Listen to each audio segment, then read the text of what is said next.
My dad wanted me to make him a chess set because I don't own a chess set. I was gonna buy one, but I'm crafty. Here's the plan.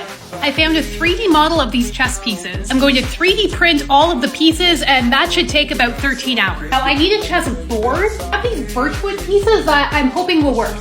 I went into Illustrator and designed a pretty basic chessboard. And I'm gonna laser engrave this on my Beambox Pro.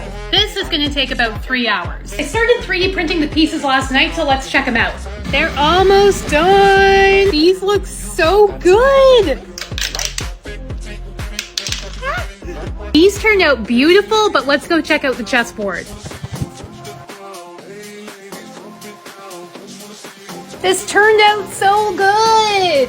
I love the way the colors turned out. They contrast beautifully with the wood too. These are really cool. Quite beautiful. Let me know what you think in the comments.